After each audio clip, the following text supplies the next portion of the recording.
Hier auf dem Bäckerweg im Frankfurter Stadtwald passiert das tragische Unglück. Eine 73-jährige Frau ist in Begleitung spazieren, als sie von einem herabfallenden Ast getroffen wird. Sie wird so schwer verletzt, dass sie an den Folgen stirbt. Wir fragen im Stadtwald, ob die Menschen nach so einem Fall beim Spaziergang mit mulmigem Gefühl in die Baumkronen blicken. Ich schaue schon hin und wieder nach oben, gerade jetzt nach dem trockenen Sommer, ne, und habe auch dem Förster mal Bescheid gesagt, wenn ich so einen Ast oben so gesehen habe, der locker oder eben wirklich schon ganz locker da hing, ne, und es wurde auch darauf reagiert. Wenn Wind ist, ein starker Wind ist, dann gucke ich schon, ne, oder gehe andere Wege. Man sieht das ja auch teils, wenn man darauf achtet, dass die Bäume schon am Sterben sind teils oder ein bisschen älter.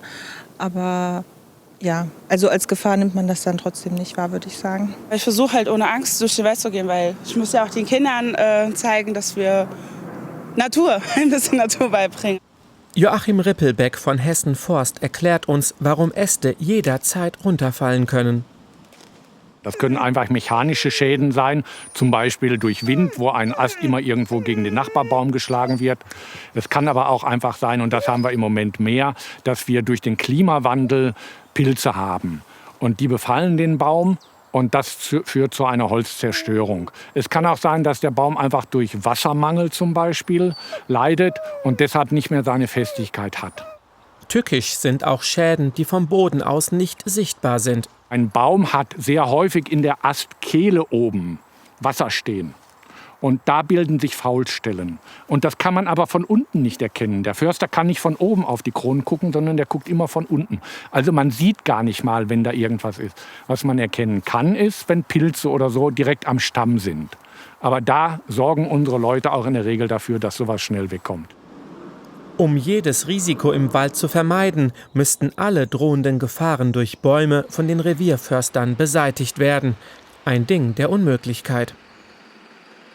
Wir haben pro Förster etwa 2000 Hektar. Das heißt, jeder Förster müsste Millionen von Bäumen kontrollieren. Und das ist praktisch nicht machbar. Was wir machen, ist Kontrollen an Straßen und an der Bebauung. Aber im Wald selber ist es nicht möglich, jeden Baum so zu kontrollieren, dass da nie ein Ast runterfällt.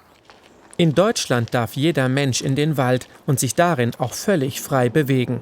Aber genau genommen macht das jeder von uns auf eigenes Risiko. So ein Unfall, so tragisch er ist, man kann ihn nicht verhindern. Das ist für mich Lebensrisiko. Wer in den Wald geht, begibt sich in Gefahr. Klimawandel, Dürresommer, Pilze, Schädlinge. Sie setzen unseren Wäldern zu. Die Förster arbeiten ständig daran, Gefahren zu erkennen und zu beseitigen. Aber wir alle können mit etwas Voraussicht selbst dazu beitragen, Risiken zu verringern. Am wichtigsten ist, mit offenen Augen durch den Wald zu laufen und immer auch ein Auge nach oben zu haben und sich nicht unbedingt unter einen Baum zu stellen, der schon trockene Äste hat. Zu dem Unglück im Frankfurter Stadtwald ermittelt jetzt die Staatsanwaltschaft. Auch das Grünflächenamt versucht zu analysieren, wie es zu dem Astbruch gekommen ist.